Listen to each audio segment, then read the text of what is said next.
യേശു പ്രാർത്ഥനയുടെ വലിയൊരു നമുക്ക് വലിയൊരു മാതൃകയാണ്. എന്താണ് മാതൃക? പിതാവിന്റെ സന്നിധിയിൽ ഉറച്ച നിലവിളിയോടുകൂടെ പ്രാർത്ഥന കഴിച്ചു. മരണത്തിൽ നിന്ന് വിടുവിക്കുവാൻ കഴിയുന്നവന് കർത്താവ് പ്രാർത്ഥിച്ചു, കർത്താവേ നിനക്ക് ഹിതമാണെങ്കിൽ, if it is your will, എന്നെ ഈ പാനപാത്രം എങ്കിൽ നിന്ന് നീങ്ങിപ്പോകുവാൻ നീ കൽപ്പിക്കണം. അല്ലേ? പോയോ? ഇല്ല. അതാണ് നമ്മൾ ദൈവത്തിന് പൂർണ്ണമായി ഏൽപ്പിച്ചു കൊടുക്കുന്നു എന്ന് പറയുന്നത്. അപ്പോൾ മാത്രമേ എന്ത് ചെയ്യുന്നുള്ളൂ? നമ്മൾ ദൈവഹിതത്തിന് വേണ്ടി അല്ലെങ്കിൽ പൂർണ്ണമായും ദൈവഹിതത്തിന് വേണ്ടി നമ്മൾ ഏൽപ്പിച്ചു കൊടുക്കുന്നു എന്ന് പറയുന്നതിനകത്ത് അർത്ഥമുള്ളൂ. അല്ലെങ്കിൽ അർത്ഥമൊന്നുമില്ല, വെറുതെ പറയുന്നതിനകത്ത് അർത്ഥമില്ല. യേശു പറഞ്ഞു, yes, I just want to see that. Of course I have a desire. എനിക്ക് ആഗ്രഹമുണ്ട്. അല്ലെങ്കിൽ എൻ്റെ മനസ്സിലോ അല്ലെങ്കിൽ മേ ബി ഹ്യൂമൻലി സ്പീക്കിംഗ് എന്തോ ആയിക്കോട്ടെ, it is difficult for me to ഒരുപക്ഷെ ദൈവികതയിൽ അവനൊരു പക്ഷേ ദൈവികതയിലും ആയിക്കോട്ടെ, ഒരുപക്ഷെ ദൈവികതയിൽ അവൻ പറയുകയാണ്, കർത്താവേ ഈ പാപത്തിന്റെ ഭാരം ഏറ്റെടുക്കാനായിട്ട് എനിക്ക് കഴിയത്തില്ല, പക്ഷേ എൻ്റെ ഹിതമല്ല, നിന്റെ ഹിതം തന്നെ നിർവഹിക്കപ്പെടുമാറാകട്ടെ. അപ്പോൾ വൊളീഷന്റെ തലത്തിൽ തീരുമാനമെടുക്കുന്ന സമയത്ത് അവൻ എന്ത് ചെയ്തു? അവൻ തീരുമാനമെടുത്തത് ദൈവത്തിന്റെ ഹിതത്തിന് വേണ്ടിയാണ്. അവിടെ എഴുതിയിരിക്കുന്നത്, അതിന് താഴെ എഴുതിയിരിക്കുന്നതെന്ന് അറിയാമോ? അവനെ ശക്തിപ്പെടുത്തുവാൻ സ്വർഗത്തിൽ നിന്ന് ഒരു ദൂതൻ അവന് പ്രത്യക്ഷനായി. നോക്ക്, തീരുമാനമെടുക്കാൻ നേരം ദൂതൻ വന്നില്ല, പക്ഷെ തീരുമാനം എടുത്തു കഴിഞ്ഞപ്പോൾ ദൈവഹിതത്തിന്റെ നിർവഹണം അവനിൽ നടക്കേണ്ടതിന്, അവനെ ശക്തീകരിക്കേണ്ടതിന് സ്വർഗത്തിൽ നിന്ന് ഒരു ദൂതൻ വന്നു. നമ്മുടെ ജീവിതത്തിൽ പ്രാർത്ഥനയിൽ നമ്മൾ മനസ്സിലാക്കേണ്ട ഒരു വലിയ കാര്യം ഇതാണ്. നമ്മൾ പലപ്പോഴും തീരുമാനമെടുക്കാൻ ദൂതനെ നോക്കിയിരിക്കുകയാണ്, പക്ഷെ തീരുമാനമെടുക്കാനായിട്ട് ദൂതൻ വരത്തില്ല. തീരുമാനമെടുക്കുന്നത് ഞാൻ തന്നെയാണ്. എന്താ തീരുമാനം? ഒരുപക്ഷെ മരണമാണെങ്കിൽ പോലും ദൈവഹിതത്തിന് വേണ്ടി ഞാൻ ഏൽപ്പിച്ചു കൊടുക്കുന്നു. എന്റെ ഇഷ്ടം ഒരുപക്ഷെ മരണം നടക്കരുതെന്നാണ്. ആർക്കാ മരിക്കാൻ ഇത്ര വലിയ താല്പര്യം? ഇല്ലേ? അങ്ങനെ മരിക്കാനും ഇഷ്ടപ്പെടുന്ന ആളുകളൊന്നും നമ്മുടെ കൂട്ടത്തിൽ കാണുമെന്ന് എനിക്കറിയത്തില്ല. ഭയങ്കര ഇഷ്ടം ചിലപ്പോൾ കാണുമായിരിക്കും, ഇല്ലെന്ന് ഞാൻ പറയുന്നില്ല. പക്ഷേ എന്നാലും ഇന്ന് നീ മരിക്കാൻ പോകാന്ന് പറഞ്ഞു കഴിഞ്ഞാൽ, പ്രൈസ് ദി ലോർഡ്, ഹല്ലേലൂയ, ഞാനിങ്ങനെ നോക്കിയിരിക്കുകയായിരുന്നു, ഞാൻ ഒന്ന് മരിച്ചു കിട്ടാൻ എന്നൊന്നും ആരും അങ്ങനെ പറയത്തൊന്നുമില്ല. നമുക്കെല്ലാം എന്തുണ്ട്? കുറച്ചാളൊക്കെ ജീവിക്കണമെന്നൊക്കെ ആഗ്രഹമുള്ളവരൊക്കെ ആയിരിക്കും. പക്ഷേ മരിക്കണോ ജീവിക്കണോ എന്ന് തീരുമാനമെടുക്കുന്നത് ദൈവമായിക്കൊള്ളട്ടെ എന്ന് പറയേണ്ടത് ഞാൻ എൻ്റെ വില്ലിലാണ്. ദൈവത്തിന്റെ ഇഷ്ടം എന്നിൽ നിർവഹിക്കപ്പെടാനായിട്ട് ദൈവത്തെ ഭരമേൽപ്പിക്കുന്നത് വൊളീഷന്റെ തലത്തിൽ ഞാൻ എടുക്കുന്ന തീരുമാനമാണ്. അപ്പോൾ ദൈവഹിതം എന്നെ നിർവഹിക്കപ്പെടേണ്ടതിന് മാനുഷികമായി എനിക്ക് ശക്തിയില്ലെങ്കിൽ എന്നെ ശക്തീകരിക്കാൻ സ്വർഗത്തിൽ നിന്നൊരു ദൂതനെ അയക്കാനും ദൈവത്തിന് മടിയുണ്ടാകത്തില്ല. പക്ഷെ തീരുമാനമെടുക്കാൻ നമ്മൾ തന്നെ തീരുമാനമെടുത്തേ പറ്റുള്ളൂ. When we decide, God will strengthen us. അതാണ് പ്രാർത്ഥനയിൽ ഓർക്കേണ്ട കാര്യം. അവന്റെ ഇഷ്ടപ്രകാരം നമ്മൾ എന്ത് അപേക്ഷിച്ചാലും അത് അവൻ നമ്മുടെ അപേക്ഷ കേൾക്കുന്നു എന്നുള്ളത് നമുക്ക് അവനോടുള്ള ധൈര്യമാകുന്നു. അവനോട് കഴിച്ച അപേക്ഷ നമുക്ക് ലഭിച്ചു എന്ന് നാം അറിയുന്നു. Because we know that it is the will of God. So we need to know whether it is the will of God. നമ്മുടെ ജീവിതത്തിൽ പ്രാർത്ഥനയ്ക്ക് മുമ്പ് നമ്മൾ എടുക്കേണ്ട, അല്ലെങ്കിൽ നിരന്തരമായ പ്രാർത്ഥനയ്ക്ക് മുമ്പ് നമ്മൾ അറിയേണ്ടതായ കാര്യമാണ് എന്ത്? ഞാൻ പ്രാർത്ഥിക്കുന്ന കാര്യം ദൈവത്തിന്റെ ഇഷ്ടമാണോ ഇല്ലയോ എന്നുള്ളത്. ആഗ്രഹങ്ങൾ ദൈവത്തിന്റെ സന്നിധി ചെന്ന് പറയുന്നതിനകത്ത് യാതൊരു പ്രശ്നമില്ല, ദൈവം നമ്മളെ തല്ലിക്കൊല്ലത്തൊന്നുമില്ല. പക്ഷെ നിരന്തരമായി പ്രാർത്ഥിക്കുന്നതിന് മുമ്പ്, ഇപ്പം എനിക്ക് എൻ്റെ ഒരു ആഗ്രഹം ദൈവത്തിന്റെ സന്നിധി ചെന്ന് പറയാൻ പറ്റത്തില്ലെന്ന് അങ്ങനെ പറഞ്ഞാൽ പിന്നെ എന്തോ ബന്ധമോ നമുക്ക് തമ്മിലുള്ളത്, അല്ലേ? ഓഫ്കോഴ്സ് ഞാനും ദൈവമായിട്ടുള്ള ബന്ധത്തിന്റെ അടിസ്ഥാനത്തിൽ എനിക്ക് എന്ത് ആഗ്രഹങ്ങളും ദൈവത്തിന്റെ അടുത്ത് എന്ന് പറയാം, അതിന് യാതൊരു പ്രശ്നമില്ല. പക്ഷേ എൻ്റെ ആഗ്രഹങ്ങൾ അഥവാ എൻ്റെ ഇഷ്ടങ്ങൾ എനിക്ക് നല്ലതായിരിക്കണമെന്നില്ല. അതുകൊണ്ട് എപ്പോഴും ദൈവം എന്ത് ചെയ്യുന്നു?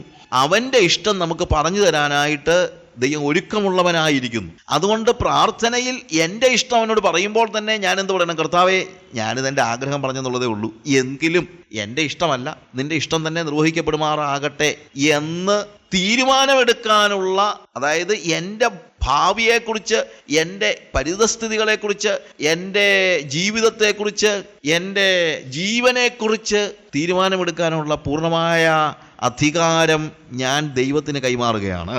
അങ്ങനെ കൈമാറി കഴിയുമ്പോൾ ദൈവം നമ്മളോട് പറയും എന്താണ് നമ്മുടെ ഇഷ്ടമെന്ന്, ദൈവത്തിൻ്റെ ഇഷ്ടമെന്ന്. നമ്മുടെ ഇഷ്ടമല്ല, എന്താണ് ദൈവത്തിൻ്റെ ഇഷ്ടം. അത് മനസ്സിലായി കഴിയുമ്പോൾ നമുക്ക് എന്ത് ചെയ്യാൻ കഴിയും? പിന്നെ നമുക്ക് തുടർമാനമായി പ്രാർത്ഥിക്കാൻ കഴിയും എന്നുള്ളത് നമ്മൾ മനസ്സിലാക്കണം. ആ ദൈവ നിർവഹണം, ദൈവ ഇഷ്ടത്തിൻ്റെ നിർവഹണം, എൻ്റെ ജീവിതത്തിലെ ദൈവ ഇഷ്ടത്തിൻ്റെ നിർവഹണം, ഞാൻ ആദ്യം പറഞ്ഞതുപോലെ ഇറ്റ് ഇസ് റിയലി പെയിൻഫുള്ളാണ്. ഒരിക്കലും അത് ഒരു വില കുറഞ്ഞ കാര്യമോ അല്ലെങ്കിൽ ഈസി കാര്യമൊന്നുമല്ല. എന്നാൽ അത് ചെയ്യാൻ എനിക്ക് ശക്തിയില്ലാതിരിക്കുമ്പോൾ എന്നെ ശക്തീകരിക്കുവാൻ ദൈവം എന്ത് ചെയ്യും? സ്വർഗത്തിൽ നിന്ന് ഒരു ദൂതനെ അയച്ചു തരും. അമാനുഷികമായ നിലയിൽ തന്നെ അവൻ്റെ ഇഷ്ടം നമ്മൾ നിർവഹിക്കപ്പെടേണ്ടതിന് വേണ്ടിയുള്ള റിസോഴ്സസ് സ്ട്രെങ്തനിങ് പവർ അവൻ നമുക്ക് നൽകുമെന്നുള്ളതിന് യാതൊരു സംശയമില്ല. പക്ഷെ അതിനുവേണ്ടി നമ്മളെ തന്നെ ഏൽപ്പിച്ചു കൊടുക്കണം. സോ ഹൗ ടു പ്രേ എന്നതിനകത്ത് ഒന്നാമത് ഓർത്തിരിക്കേണ്ട കാര്യം, always pray the will of God, never pray your own will. You can say your will but don't insist upon your will. നമുക്ക് നമ്മുടെ ഇഷ്ടം നമുക്ക് ദൈവത്തിന്റെ സന്നിധി പറയാം. കർത്താവ് പറഞ്ഞില്ലേ, കർത്താവ് പറഞ്ഞു, പിതാവേ നിനക്ക് സമ്മതമാണെങ്കിൽ ഈ പാനപാത്രം എങ്കിൽ നിന്ന് നീങ്ങിപ്പോകണമേ, എങ്കിലും എൻ്റെ ഇഷ്ടം അല്ല. അപ്പൊ എന്താ അതിന്റെ അർത്ഥം? യേശുവിന്റെ ഇഷ്ടം എന്ന് പറയുമ്പോഴത്തേക്ക് ഡിലൈറ്റ് എന്നുള്ളതിനേക്കാൾ അവിടുത്തെ അർത്ഥം എന്ന് ചോദിച്ചു കഴിഞ്ഞാൽ എന്താണ്? അവന്റെ ആഗ്രഹം, അല്ലെങ്കിൽ അവൻ ചിന്തിക്കുന്നത്. നാച്ചുറലി മനുഷ്യവർഗത്തിന്റെ മുഴുവൻ പാപഭാരവും ഏറ്റെടുക്കുക എന്ന് പറയുന്ന അതിന്റെ വേദന എന്ന് പറയുന്നത് അവന് ഈസി ആയിട്ട് സഹിക്കുമൊന്നുമല്ലായിരുന്നു. ഈസി ആയിട്ട് സഹിച്ചു കഴിയുമ്പം വാസ്തവത്തിൽ അതിനുള്ള പെയിൻ ഇല്ല, ഇല്ലേ? ഇത് ബോഡി പെയിന്റെ മാത്രം കാര്യമല്ല. When he takes it, he was totally shattered. Gethsemane തോട്ടത്തിൽ വാസ്തവത്തിൽ അവൻ തകർക്കപ്പെട്ടു. അതുകൊണ്ടാണ് അവൻ അപ്പം എടുത്ത് നുറുക്കിട്ട് പറയുന്നത്, നിങ്ങൾക്ക് വേണ്ടി നുറുക്കപ്പെടുന്ന എൻ്റെ ശരീരം. നമ്മളുടെ ഇഷ്ടവും ദൈവത്തിന്റെ ഇഷ്ടവുമായിട്ടൊരു കോൺഫ്ലിക്റ്റ് ഉണ്ടാകുമ്പോൾ ദൈവത്തിന്റെ ഇഷ്ടം നടക്കാൻ വേണ്ടി ഞാൻ ഏൽപ്പിച്ചു കൊടുക്കുന്നതാണ് പ്രാർത്ഥന. സോ ലെറ്റ് ദൈ will be done even if it is painful. എത്ര വേദനാജനകമാണെങ്കിലും എത്ര പ്രയാസകരമാണെങ്കിലും കർത്താവ് നമ്മളെ അതിന് സഹായിക്കും. ഇനി അടുത്ത ചോദ്യം, അവന്റെ ഇഷ്ടപ്രകാരം നിങ്ങൾ പ്രാർത്ഥിക്കുകയാണെങ്കിൽ അത് നിർവഹിച്ചു തരുമെന്നുള്ളതിന് യാതൊരു സംശയമില്ല. പക്ഷേ അവന്റെ ഇഷ്ടം എങ്ങനെ അറിയുന്നേ? അപ്പം എൻ്റെ ഇഷ്ടവും അവൻ്റെ ഇഷ്ടവും തമ്മിലൊരു കോൺഫ്ലിക്റ്റ് ഉണ്ടാകുമ്പോൾ തന്നെ നമ്മൾ ചിന്തിക്കുന്ന ഏതാണ് ദൈവത്തിൻ്റെ ഇഷ്ടം? അതൊരു വലിയൊരു പ്രശ്നമാണ്. അവൻ്റെ ഇഷ്ടം എന്താണെന്ന് അറിഞ്ഞാൽ നമ്മൾ ചിലപ്പോൾ പറയും, സിൻസിയറായിട്ട് നമ്മൾ പറയും, ഞാൻ ദൈവത്തിൻ്റെ ഇഷ്ടം എന്താണെന്ന് അറിഞ്ഞു കഴിഞ്ഞാൽ അതിനുവേണ്ടി ഞാൻ പോകാനായിട്ട് തയ്യാറാണ്, എത്ര പെയിൻഫുൾ ആണെങ്കിലും പോകാൻ തയ്യാറാണ്. പക്ഷേ എൻ്റെ പ്രോബ്ലം എന്ന് വെച്ച് കഴിഞ്ഞാൽ എനിക്ക് ദൈവത്തിൻ്റെ ഇഷ്ടം എന്താണെന്ന് കൊണ്ട് അറിയാൻ പറ്റുന്നില്ല. അപ്പോൾ ദൈവത്തിൻ്റെ ഇഷ്ടം എന്താണെന്ന് അറിയാൻ നമുക്ക് പറ്റിയ മാർഗം അവനിൽ വസിക്കുക എന്നുള്ളതാണ്. യോഹന്നാന്റെ സുവിശേഷം 15-ാം അധ്യായം അതിന്റെ 7-ാമത്തെ വാക്യം ഒന്ന് വായിക്കും. നിങ്ങൾ എന്നിലും എൻ്റെ വചനം നിങ്ങളിലും വസിച്ചാൽ നിങ്ങൾ ഇച്ഛിക്കുന്നത് എന്തെങ്കിലും അപേക്ഷിപ്പീൻ, അത് നിങ്ങൾക്ക് കിട്ടും. നോക്കുക, നിങ്ങൾ എന്നിലും എൻ്റെ വചനം നിങ്ങളിലും വസിച്ചാൽ നിങ്ങൾ ഇച്ഛിക്കുന്നത് എന്തെങ്കിലും അപേക്ഷിപ്പീൻ, അത് നിങ്ങൾക്ക് കിട്ടും. അപ്പോൾ ഈ വാക്യം വായിക്കുമ്പം നമ്മൾ അതിന്റെ പകുതി എടുത്തു കഴിഞ്ഞാൽ ശരിയാകത്തില്ല. നിങ്ങൾ ഇച്ഛിക്കുന്നത് എന്ത് വേണമെങ്കിലും ചോദിച്ചോ, നിങ്ങൾക്ക് കിട്ടുമെന്നല്ല അതിന്റെ അർത്ഥം. അവിടെ പറയുന്നത് എന്താണ്? നിങ്ങൾ എന്നിലും എൻ്റെ വചനം നിങ്ങളിലും വസിച്ചാൽ. അപ്പൊ ഇത് തമ്മിൽ എന്താണ് ഇതിനകത്ത്? നമ്മൾ നേരത്തെ പറഞ്ഞു എന്താണ്? അവന്റെ ഇഷ്ടപ്രകാരം എന്ത് ഞാൻ അപേക്ഷിച്ചാലും അതെനിക്ക് കിട്ടുമെന്നുള്ളത് എനിക്ക് അവനോടുള്ള ഉറപ്പാണ്. Confidence. I have confidence in him that if I ask something in his will, if it is his will, he will certainly do that.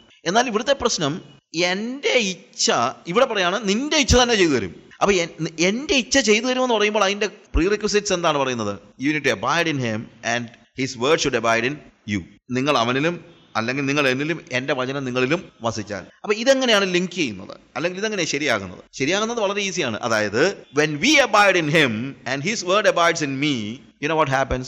അവന്റെ ഇഷ്ടം തന്നെയാണ് പിന്നെ എൻ്റെ ഇഷ്ടം. ഞാൻ അവനിലും അവന്റെ വചനം എന്നിലും വസിച്ചു കഴിഞ്ഞാൽ പിന്നെ there is no difference between my will and his will, because I abide in him. അത് എങ്ങനെയാണ്?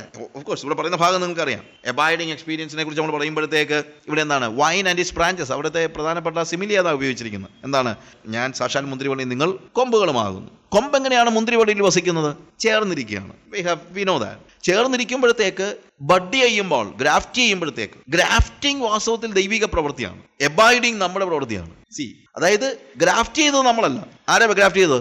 ദൈവമാണ്. ഇത് ഒത്തിരി വിശാലമായിട്ട് നമ്മൾ പഠിക്കേണ്ട ഒരു ഭാഗമാണ്. അത് നമുക്ക് വേറെ എപ്പോഴെങ്കിലും പഠിക്കാം. ഞാനത് പ്രേരണയെ കുറിച്ച് മാത്രമായതുകൊണ്ട് ഞാനത് അതിൻ്റെ ആ ഒരു ഭാഗം മാത്രം പറയാം. So he is grafting us into the true vine and that is an act of God. But abiding, അത് നമ്മുടെ റെസ്പോൺസിബിലിറ്റി ആയിട്ടാണ് പറയുന്നത്, അല്ലേ? ഞാൻ പറഞ്ഞാൽ മനസ്സിലാക്കണം. എബൈഡിങ് എന്ന് പറഞ്ഞാൽ remain for continuously remaining in him. അതാണ് എബൈഡിങ് എന്ന് പറയുന്നത്. കണ്ടിന്യൂസ്ലി. അത് നമ്മുടെ ഉത്തരവാദിത്വമാണ്. അപ്പൊ ഈ വാക്യം എന്ന് പറയുന്നത് ഒരു കമാൻഡുമാണ്. It's a commandment and also it is a promise. We always stick to the promises. അതാണ് നമ്മുടെ പ്രശ്നം. ഈ ഒരൊറ്റ വേഴ്സിൽ തന്നെ എന്തുണ്ട്? ഒരു കമാൻഡ്മെന്റും ഉണ്ട്, എന്തുകൊണ്ട്? ഒരു പ്രോമിസും ഉണ്ട്. കമാൻഡ്മെന്റ് എന്താണ്? നിങ്ങൾ എന്നിലും എൻ്റെ വചനം നിങ്ങളിലും വസിച്ചാൽ. So abide in me, let you abide in me and my word abide in you. So that is a commandment. എന്നിട്ട് പറയാണ്, നിങ്ങൾ ഇച്ഛിക്കുന്നതൊക്കെയും ഞാൻ നിങ്ങൾക്ക് ചെയ്തു തരും. നിങ്ങൾ എന്തെങ്കിലും ഇച്ഛിക്കുന്ന എന്തെങ്കിലും അപേക്ഷിപ്പിൻ, അത് നിങ്ങൾക്ക് കിട്ടും. അതാണ് പ്രോമിസ്. പക്ഷെ പ്രോമിസ് നടക്കണമെങ്കിൽ നമ്മളുടെ റെസ്പോൺസിബിലിറ്റി നമ്മൾ സൂക്ഷിച്ചാലേ പറ്റുള്ളൂ. We need to abide in him and when we abide in him what happens? അവന്റെ എൻസൈംസ് ആണ് നമ്മളിലേക്ക് ഒഴുകി വരുന്നത്. അങ്ങനെ നമ്മളിലേക്ക് ഒഴുകി വരുമ്പോഴത്തേക്ക് ഒരുപക്ഷെ നമ്മൾ കാട്ടുമുന്തിരി ആയിരുന്നിരിക്കാം, ഒരു കാട്ടൊലിവ് ആയിരുന്നിരിക്കാം, എന്തോ ആയിക്കോട്ടെ. So when we abide in him, you know what happens? ഇപ്പൊ അവന്റെ എൻസൈംസ് നമ്മളിലേക്ക് വരികയാണ്. So he enlivens me. അവനാണ് എന്നെ ജീവിപ്പിക്കുന്നത്, അല്ലേ? നേരത്തെ ഞാൻ ഏതോ ഒരു മരത്തിന്റെ ഭാഗമായിരുന്നു. അന്ന് എന്നിലേക്ക് ഒഴുകി വന്നതല്ല അതിന്റെ കാട്ട്, അനുഭവമാണ്. പക്ഷെ ഇപ്പൊ എന്നിലേക്ക് ഒഴുകി വരുന്നത് കാട്ട് അനുഭവമല്ല, ഇപ്പൊ എന്നിലേക്ക് ഒഴുകി വരുന്നത് യേശുവിന്റെ അനുഭവമാണ്. So what happens when his enzymes, when his life is flowing through me? See what happens? അപ്പൊ പിന്നെ എൻ്റെ ഇച്ഛകൾ അവൻ്റെ ഇച്ഛകളായി പോകും. എൻ്റെ കൈകൾ, take it as a body. ഇവിടെ wine and it's branches on എന്ന് പറയുന്നത്, take it as A body.